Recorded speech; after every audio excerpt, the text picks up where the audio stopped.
11वीं शरीफ की करामात। एक यूसुफ नामी शख्स हर साल हजरत गौस-ए-आजम की 11वीं शरीफ करता था। उसको इसका क्या सिला मिला? यूसुफ के बच्चे 11वीं शरीफ करने से क्यों मना करते थे? यूसुफ ने इसका जवाब में क्या कहा? यूसुफ के पीर और मुर्शिद ने यूसुफ को दरगाहों के पास झुकने के बारे में क्या कहा? आइए इस वीडियो में जानते हैं। वीडियो थोड़ा लंबा है, लेकिन आपको इसमें बहुत कुछ सीखने को मिलेगा। वीडियो पूरा देखें। अस्सलामु अलैकुम व रहमतुल्लाहि व बरकातहू।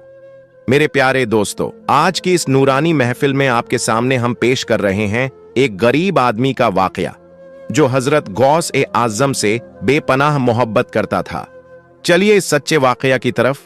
अगर आप हजरत गौस-ए-आजम को दिल से चाहते हैं तो वाकया सुकून से पूरा सुनिए। एक छोटे से गांव में एक गरीब इंसान रहता था।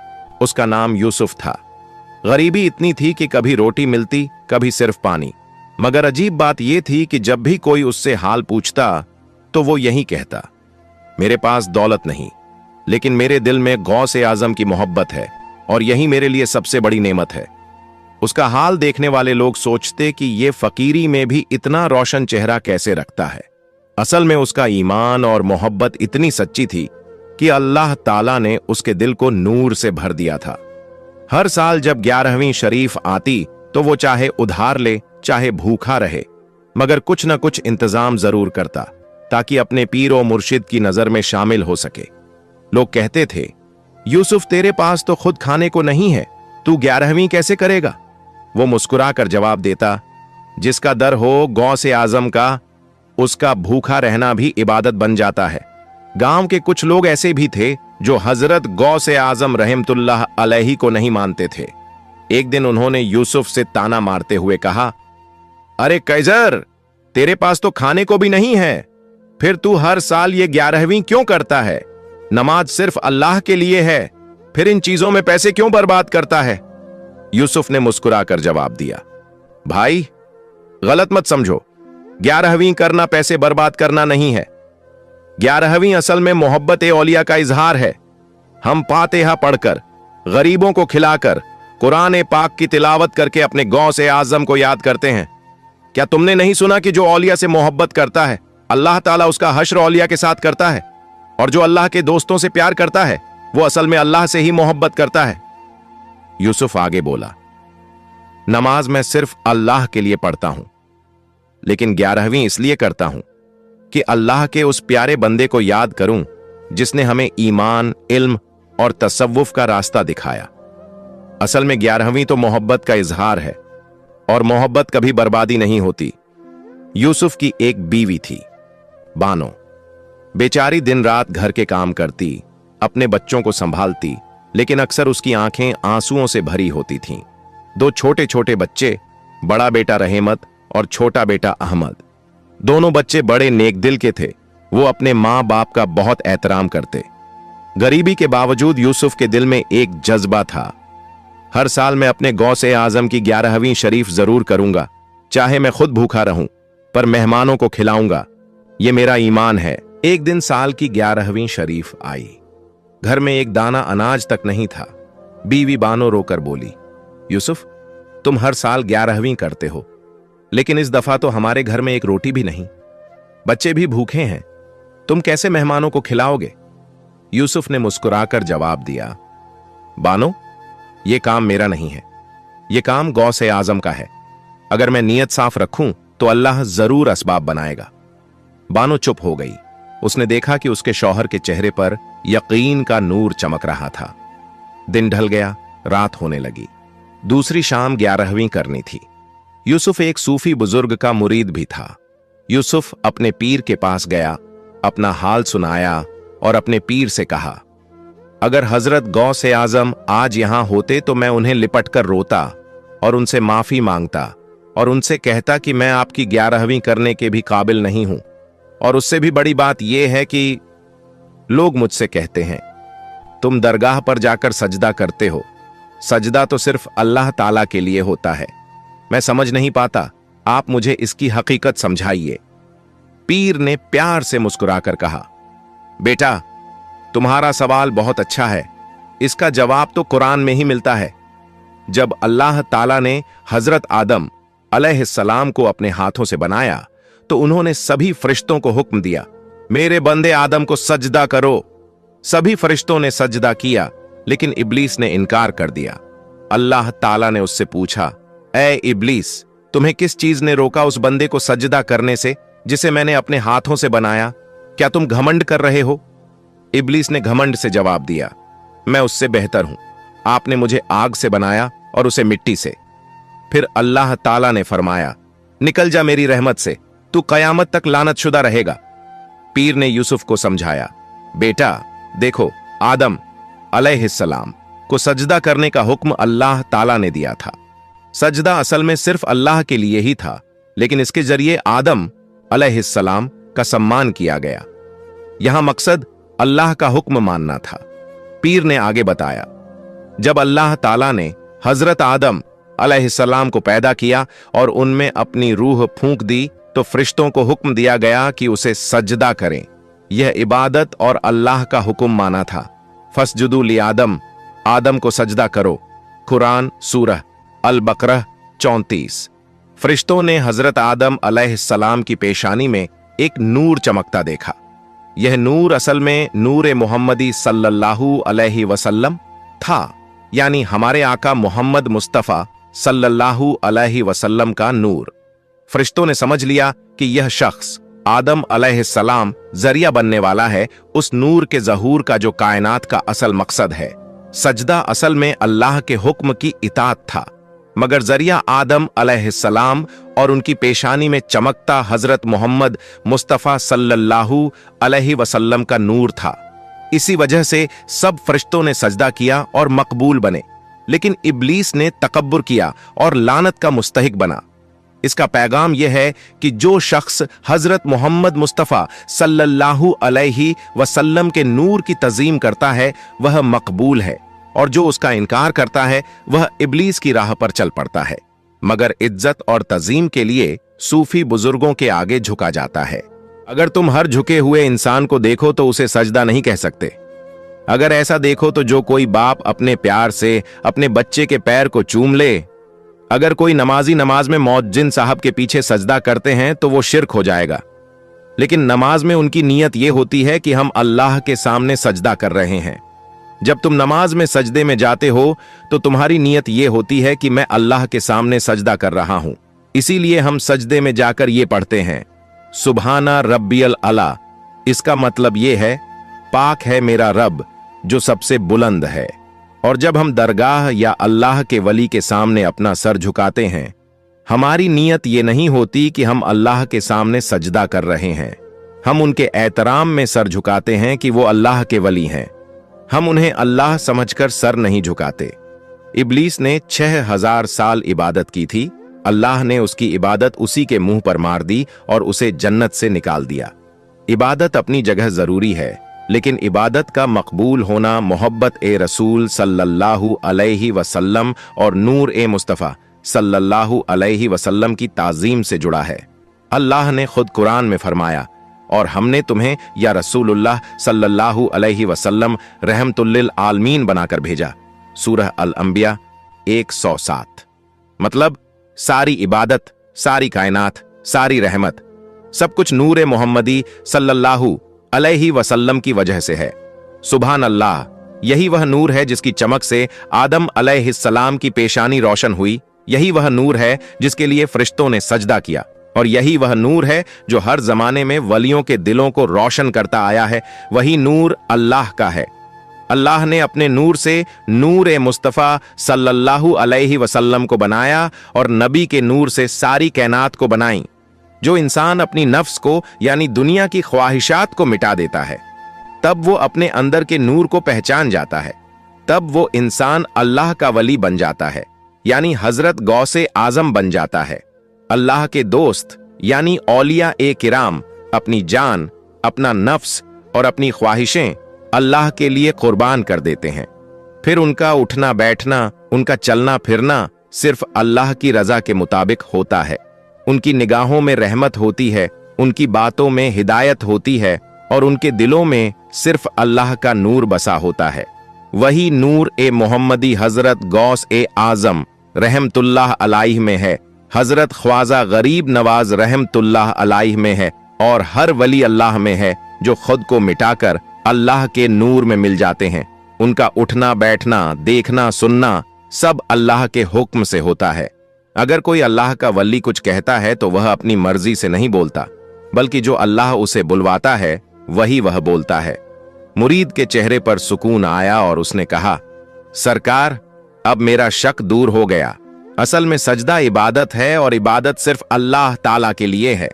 फरिश्तों ने भी आदम अलैहिस्सलाम को सजदा किया था, लेकिन वह अल्लाह के हुक्म की इताअत थी, आदम की इबादत नहीं थी। इसी तरह जब हम बुजुर्गों के सामने सर झुकाते हैं तो वह इबादत नहीं, बल्कि उनका एहतराम और ताज़ीम होता है। अल्लाह जिनको अपना वली बनाता है उनके दिलों को अपने नूर से रोशन कर देता है, और उनका अदब करना दरअसल अल्लाह की नेमत का अदब करना है। सजदा असल में अल्लाह के लिए है और बुजुर्गों के सामने झुकना अल्लाह के हुक्म और उनकी अदब की निशानी है।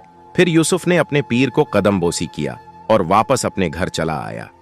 घर को आए तक काफी शाम हो गई थी।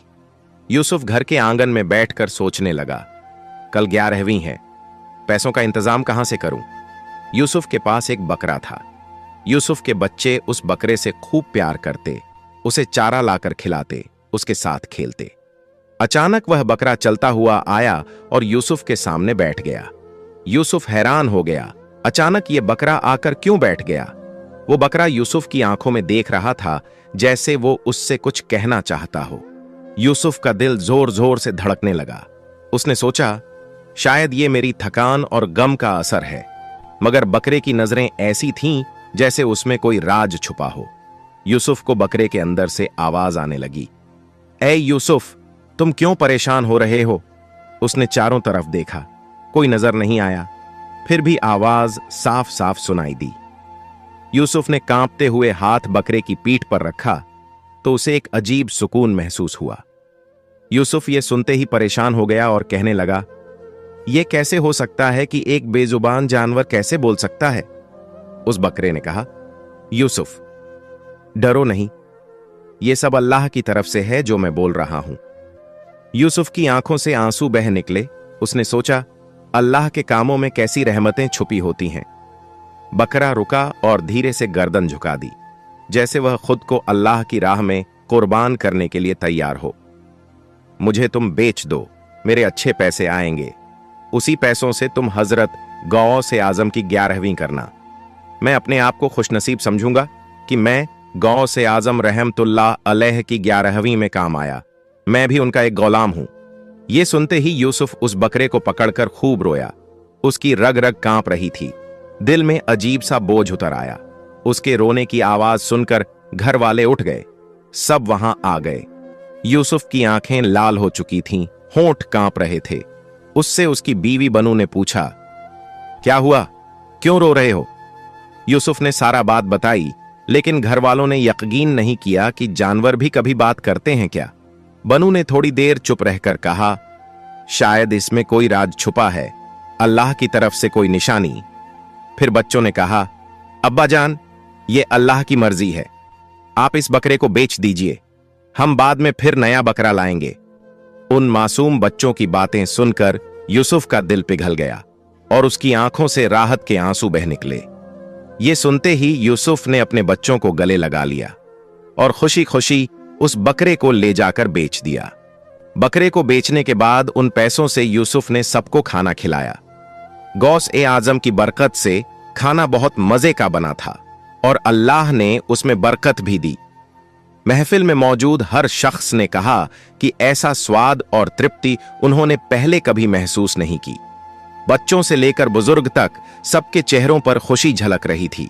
गांव के लोग आपस में बातें करने लगे कि जब भी सच्चे दिल से औलिया ए किराम की फातिहा की जाती है तो अल्लाह ताला उसकी बरकत से दिलों को सुकून और रोजी में इजाफा अता करता है। गौस ए आजम रहमतुल्लाह अलैह की 11वीं बड़ी धूम से बनाई। यूसुफ ने बहुत ही यकीन से गौस ए आजम की फातिहा दिलाई। सभी लोग पेट भरकर खाए। यूसुफ ने अल्लाह का शुक्र अदा किया। सब घर वाले मिलकर हजरत गौस ए आजम रहमतुल्लाह अलैह का झंडा अपने घर पर लगाया। कुछ दिन यूं ही बीत गए।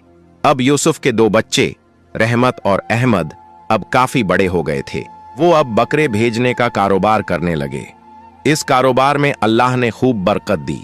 यूसुफ ने अपना घर बनाया और पहले की तरह बड़े धूमधाम से हजरत गौसे आजम रहमतुल्लाह अलैह की 11वीं करता, और जो गरीब लोग जिनके पास 11वीं करने के पैसे नहीं होते वो उनकी भी मदद करता, क्योंकि उसे यकीन था कि असली दौलत अपने पास रखने में नहीं बल्कि बांटने में है।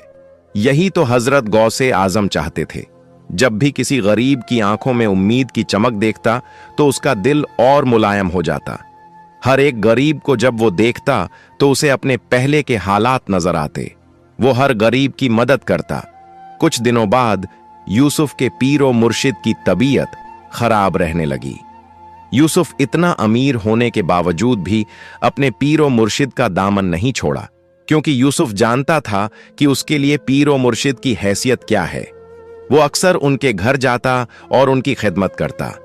जब कभी मुर्शिद की आंखों में तकलीफ के आंसू आते तो यूसुफ उन्हें दिलासा देता और कहता, हजरत, मेरी जिंदगी की सारी नेमतें आपकी दुआओं का नतीजा है। अगर मैं आपकी सेवा न करूं तो ये दौलत किसी काम की नहीं। रातों को भी वो उनके पास बैठा रहता ताकि अगर उन्हें पानी या दवा की जरूरत हो तो फौरन दे सके। कई बार उसने अपने कामकाज और तिजारत को छोड़ दिया, मगर मुर्शिद की खिदमत को कभी पीछे नहीं किया। गांव के लोग कहते, यूसुफ, तू इतना अमीर होकर भी ये सब क्यों करता है? तो वो मुस्कुराकर जवाब देता, दौलत तो आज है, कल नहीं रहेगी, मगर पीरो मुर्शिद की खिदमत ही मेरी असली दौलत है। यूसुफ के पीरो मुर्शिद का कोई अपना नहीं था, इसलिए जब उन्हें उठने बैठने में भी मुश्किल होने लगी तो यूसुफ रोज उनके घर खाना पकाकर ले जाता, अपने हाथों से उन्हें खिलाता। वो उनके कपड़े धोता, उनका पूरा ख्याल रखता और हर वक्त उनकी सेवा में हाजिर रहता। एक दिन यूसुफ अपने पीरो मुर्शिद के कपड़े धो रहा था। अचानक अंदर से यूसुफ के पीरो मुर्शिद ने आवाज लगाई, यूसुफ, मेरे बच्चे, इधर आओ। यूसुफ तुरंत उठकर अपने पीर के पास गया और कहने लगा, क्या हुआ मेरे सरकार? पीरो मुर्शिद ने यूसुफ के सर पर हाथ रखते हुए कहा, बेटा यूसुफ, अब मुझे अल्लाह का बुलावा आ गया है। यूसुफ ये सुनते ही अपने पीरो मुर्शिद को पकड़कर खूब रोने लगा। सरकार, आप मुझे छोड़कर नहीं जा सकते। पीरो मुर्शिद ने यूसुफ को धीरे से देखा और कहा, मैं तुझे कहां छोड़ रहा हूं बेटा, तुम मेरे मुरीद हो और हमारा रिश्ता रूह का है और रूह कभी नहीं मरती। मैं हमेशा तुम्हारे अंदर मौजूद रहूंगा। कभी भी जब तुम मुझे पुकारोगे मैं तुम्हारी मदद के लिए आ जाऊंगा। कभी मैं हजरत गौस ए आजम रहमतुल्लाह अलैह बनकर तुम्हारे सामने होऊंगा, कभी ख्वाजा गरीब नवाज रहमतुल्लाह अलैह बनकर। ये सभी उसी नूर के कतरे हैं और अल्लाह समंदर है। जो अपने अंदर के नूर को जिंदा रखे और पहचान ले वह भी वही समंदर में मिल जाता है, यानी अल्लाह के नूर में, और वह भी अल्लाह का नूर बन जाता है। याद रखो बेटा, जब तुम अपने दिल की गहराइयों में उतरते हो और अपनी रूह की हकीकत को देखते हो तो वही नूर तुम्हें हर अंधेरे से निकालता है। हर मुश्किल, हर दर्द और हर उलझन के बीच भी वही नूर तुम्हारा साथी बन जाता है। बस अपनी रूह की आंखें खोलो और उसके इशारे को पहचानो। तुम्हारे अंदर भी वही नूर मौजूद है। अल्लाह बाहर नहीं, अपने अंदर ही है। उसे पहचानो, अपने नूर को पहचानो। हमेशा अपने पीर के तसव्वुर में रहो। जैसे जैसे तुम पीर की सूरत का तसव्वुर करोगे, पीर की सूरत फना हो जाएगी। उस वक्त तुम्हारा दिल नूर से भर जाएगा और तुम्हें ऐसा लगेगा जैसे तुम्हारा रास्ता और मकसद साफ दिखाई दे रहा है। फिर तुम्हें पीर की सूरत में नबी सल्लल्लाहु अलैहि वसल्लम के जलवे नजर आएंगे। फिर जब नबी की सूरत में फना हो जाओगे तो तुम्हें अल्लाह के जलवे नजर आएंगे। सुभान अल्लाह। जब तुम अल्लाह के वली बन जाओगे तब तुम नहीं रहोगे, तुम फना हो जाओगे, सिर्फ अल्लाह बाकी रहेगा। सूरह अर-रहमान 55, 26 से 27। कुल्लु मन अलैहा फान व यबका वजहु रब्बिका झुल जलाली वल इकराम। जो कुछ इस जमीन पर है सब फना हो जाएगा, सिर्फ तुम्हारे रब का चेहरा बाकी रहेगा जो इज्जत और जलाल वाला है। इंसान चाहे कितना भी ऊंचा क्यों ना पहुंच जाए, उसका नाम, दौलत और शोहरत सब मिट जाने वाली है। असली कद्र उसी की है जो अपने रब से जुड़ जाए। जब दिल से पर्दा हटता है तो मालूम होता है कि फाना सिर्फ मखलूकन का हिस्सा है और बका सिर्फ खालिक का। तब असल में तुम्हारा कलमा पूरा होगा, ला इलाहा इल्लल्लाह, कोई माबूद नहीं सिवाय अल्लाह के। अब मैं अपने अल्लाह के नूर में जाकर मिल जाऊंगा। तुम कभी हजरत गौसे आजम रहमतुल्लाह अलैह का दामन मत छोड़ना। अल्लाह जिसे अपना बनाना चाहता है उसी के दिल में अपने वली की मोहब्बत डाल देता है और उसी को अल्लाह वालों के पास भेजता है। अल्लाह जिसको चाहता है उसी को अपने करीब कर देता है। इतना कहकर पीरो मुर्शिद कुछ पल खामोश हो गए। कमरे में एक अजीब सी रूहानी फिजा छा गई। यूसुफ की आंखों से आंसू थमने का नाम नहीं ले रहे थे। पीरो मुर्शिद ने मुस्कुराकर कहा, बेटा, मौत जुदाई नहीं है बल्कि असली मुलाकात का दरवाजा है। जब तक सांस है अपने दिल को अल्लाह के नूर से जोड़कर रखना। दुनिया धोखा है, असली जिंदगी उस पार है। यह कहते हुए यूसुफ के पीरो मुर्शिद ने कलिमा पढ़ा, ला इलाहा इल्लल्लाहु मुहम्मदुर रसूलुल्लाह। फिर उन्होंने आंखें बंद की और पर्दा फरमा गए, यानी उनका इंतकाल हो गया। इन्ना लिल्लाही व इन्ना इलैहि राजिऊन। यूसुफ खूब रोया। फिर सब गांव वाले आए। यूसुफ ने ही अपने पीरो मुर्शिद को गस्ल दिया, उनकी पूरी मैयत का खर्चा उठाया और अपनी जमीन में ही उन्हें दफनाने का इंतजाम किया। वहां उनकी दरगाह बनाई। जब पीरो मुर्शिद की मैयत को दफनाया गया तो पूरा गांव रो रहा था। हर किसी को ऐसा महसूस हो रहा था मानो उनके घर का एक अपना बिछड़ गया हो। हवा में भी एक अजीब सी खामोशी और रूहानी सुकून था। लोग कहते थे, यह सिर्फ एक इंसान की जिस्म नहीं बल्कि एक अल्लाह के वली का जिस्म मुबारक है जिसने यूसुफ की जमीन को पाक कर दिया है। कुछ दिन यूं ही बीत गए। अब यूसुफ की उम्र भी ढलने लगी, लेकिन वह हमेशा अल्लाह के जिक्र में रहता, हर किसी से कम बात करता। वह अब खामोश किस्म का इंसान बन गया था, चलते फिरते बस अल्लाह के जिक्र में रहता। जब भी यूसुफ का दिल बेचैन होता वह अपने पीरो मुर्शिद की मजार पर जाकर समय बिताता। ज्यादातर समय वह वहीं गुजारता, दुआ करता और अपने दिल को सुकून देता। लेकिन यूसुफ के दो बेटे रहमत और अहमद दौलत और शोहरत की चमक में घिरे हुए थे। उनमें घमंड और अहंकार आने लगा। अब वे अपने बचपन के दोस्तों से भी बात नहीं करते थे और केवल अमीर लोगों से दोस्ती बढ़ाने लगे। एक दिन हजरत गौस आजम की 11वीं शरीफ आई। यूसुफ ने अपने दोनों बेटों से कहा, बेटा, कल 11वीं शरीफ है, हमें इसकी तैयारी करनी है ताकि मेहमानों का ख्याल रखा जा सके। चलो बेटा, बाजार से सामान ला लेते हैं। रहमत और अहमद ने कहा, बाबा, आप अभी भी वो पुराने जमाने के रोल्स को फॉलो करते हैं। कहां लिखा है बाबा कि कुरान में कहां लिखा है कि 11वीं शरीफ करना है? यूसुफ ये सुनते ही बहुत गुस्सा आया। यूसुफ ने कहा, तू बेटा, ये बताओ, अल्लाह ने तुम दोनों को दुनिया में भेजा, क्या इसका जिक्र कुरान में लिखा हुआ है? नहीं ना, लेकिन तुम दुनिया में आए हो, हर चीज कुरान में लिखी नहीं जाती। वो दोनों कहने लगे, अब्बा जान, यह सब जितने भी पैगंबर पहले गुजरे हैं उन्होंने किया, ये सब क्या है? यूसुफ ने कहा, अच्छा, पैगंबर के जमाने अल्लाह के जितने भी पैगंबर थे वो जुब्बा पहनकर अपने जुब्बा को बटन की जगह कांटा लगाते थे। फिर तुम क्यों ये महंगे सूट पहनते हो, अच्छी अच्छी शादियां करते हो, लड़की वालों का खर्चा बढ़ाते हो कि हमें दहेज में कुछ नहीं चाहिए, बस 500 लोगों का बेहतरीन खाना बना दो, जबकि हमारे प्यारे नबी ने उनकी शादी में कुछ ही लोगों को बुलाया था। पहले के लोग गधों की सवारी करते थे। फिर तुम क्यों ये महंगी महंगी गाड़ियों में फिरते हो? अब रही 11वीं की बात, तो तुम जब अपना सालगिरह मनाते या बच्चों का हकीका करते हो तो सारे मोहल्ले वालों को बुलाकर खिलाते हो। तो मैं क्या अपने पीराने पीर वलियों के सरदार हजरत शेख अब्दुल कादिर जिलानी रहमतुल्लाह अलैह की मोहब्बत में 11वीं शरीफ नहीं कर सकता जो हजरत गौसे आजम करते थे? हदीस है, अल मारू मा मन अहब्ब, इंसान उसी के साथ होगा जिसे वो दुनिया में वो मोहब्बत करता है। ये सिर्फ सहाबा, नबी सल्लल्लाहु अलैहि वसल्लम और उम्मत तक सीमित नहीं रखा गया, बल्कि इसके झेरे साया औलिया अल्लाह को भी आते हैं। औलिया कराम असल में नबी सल्लल्लाहु अलैहि वसल्लम के सच्चे वारिस हैं। देखो बेटा, अल्लाह के वलियों की याद दिल में ईमान की रोशनी जगाती है। जब हम उनकी महफिल करते हैं तो उसमें बरकत उतरती है और हमारी औलाद के लिए दुआएं मुकबूल होती हैं। यह कोई नया काम नहीं बल्कि मोहब्बत और शुक्रगुजारी का इजहार है। अगर लोग अपनी खुशियों में खर्च करते हैं तो हम क्यों ना अल्लाह के प्यारे दोस्त की याद में कुछ खर्च करें। ये सुनते ही यूसुफ के दोनों बेटे रहमत और अहमद हक के पक्के हो गए। यूसुफ ने कहा, जब तक मैं जिंदा हूं तब तक मेरे गौस ए आजम की 11वीं शरीफ करता रहूंगा। 11वीं शरीफ अच्छी बनी, सब लोगों ने पेट भरकर खाना खाया, लेकिन हजरत गौस ए आजम की 11वीं की फातिहा में उसके बच्चे नहीं थे। यह देखकर यूसुफ मायूस हो गया। यूसुफ की कई बातों का उन पर कोई असर नहीं हुआ। उसके बाद यूसुफ काफी बीमार रहने लगा, लेकिन उस हालत में भी वह नमाज को नहीं छोड़ता और अपने पीर और मुर्शिद के मजार पर भी रोज जाता।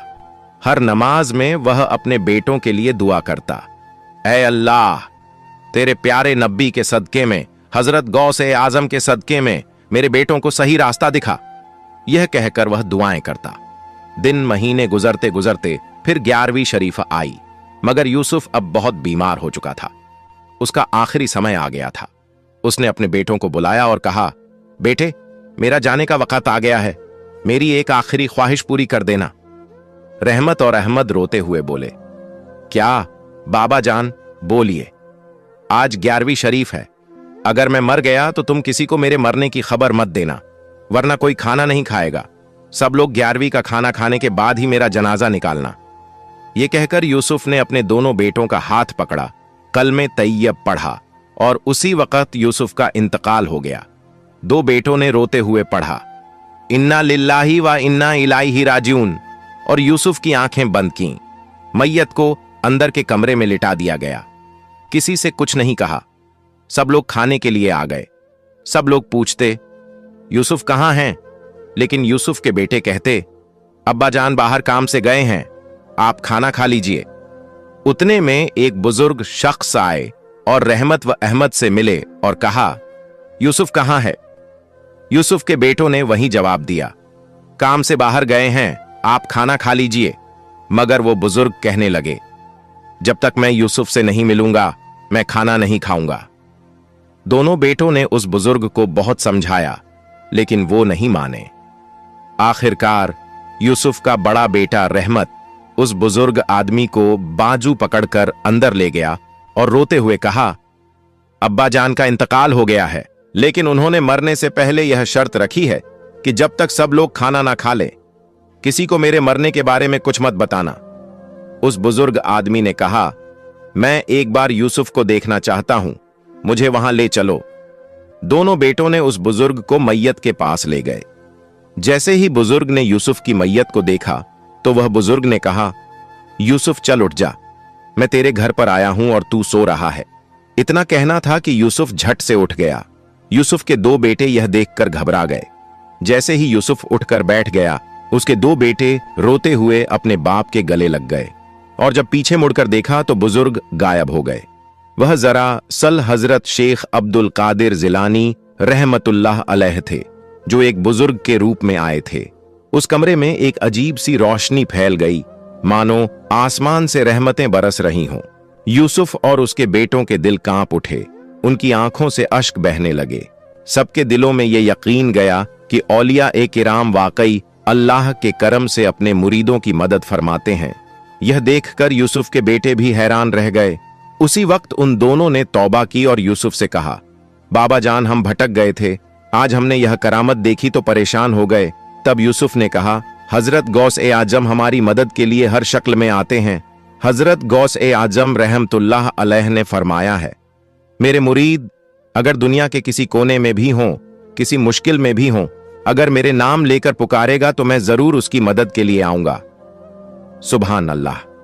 तो दोस्तों, यह था हजरत गौस ए आजम रहमतुल्लाह अलैह को चाहने वाले का वाकया। औलिया ए किराम के इन करामाती वाकयात हमें यह सिखाते हैं कि अल्लाह के नेक बंदों से मोहब्बत रखना, उनकी याद को ताज़ा करना और उनके बताए रास्ते पर चलना ही दुनिया और आखिरत की कामयाबी है। 11वीं शरीफ सिर्फ एक रस्म नहीं, बल्कि अल्लाह की रहमत को हासिल करने का जरिया है। जो शख्स सच्चे यकीन के साथ इसमें शरीक होता है, उसके दिल में ईमान की रोशनी और मजबूत होती है। अब हर साल यकीन से 11वीं शरीफ मनाएं। जो नहीं खाते उन्हें मत खिलाएं, क्योंकि हर किसी के नसीब में यह 11वीं का खाना नहीं होता। अब मुझे इजाजत दीजिए। अल्लाह हाफिज।